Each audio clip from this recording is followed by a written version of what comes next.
Достар, зрениесі нашар адамдар күзде және көктемде осындай вижн деген баттарды ішуге болады. Ішу міндетті негізі. 60 капсула қараңыздар, бұл 1 айға жетеді. Ішінде мынандай капсулалар бар, қараңыздар. НЛ-дің ерекшелігі біздің баттарда қараңыздар. Мынау көк капсулаларды біз кешке ішеміз. Таңертеңгі капсулалар мынандай ақ түсті болады. Вижн деп тұр, яғни көз, зрение деген сөз.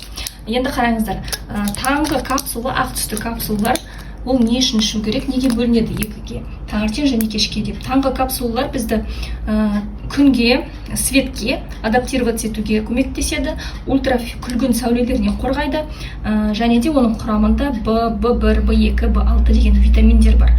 Бұл баттардың барлығының құрамы табиғи көкөністерден, жемістерден түрлі жасалады.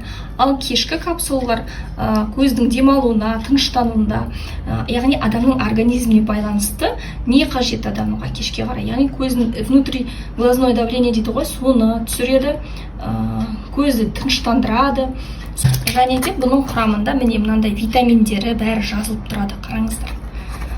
Осындай витаминдерді, баттарды алып, жылына 2 мезгіл ішсеңіздер, сіздерге бір көп ақша керек емес. Осыған қараңыздар, 3650 теңге. Зато сіз бұны 1 ай ішесіздер, көзіңізді жақсартасыздар. Көп адамның зрениесіне жақсаруына көмектескен, давлениесінің көзінің түсуіне көмектескен, кейбір адамдардың тіпті көздері жақсы көре бастаған. Сондай да бізде случайлар бар. Сондықтан осы витаминге тапсырыс беріңіздер. Біздің барлық витаминдер утренний, вечерний деп бөлінеді екіге.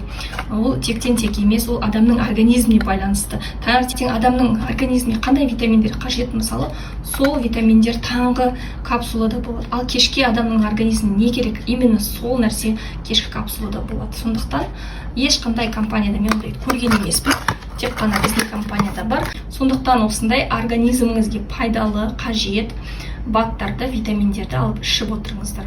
Құрамдарының барлығы халал бізде.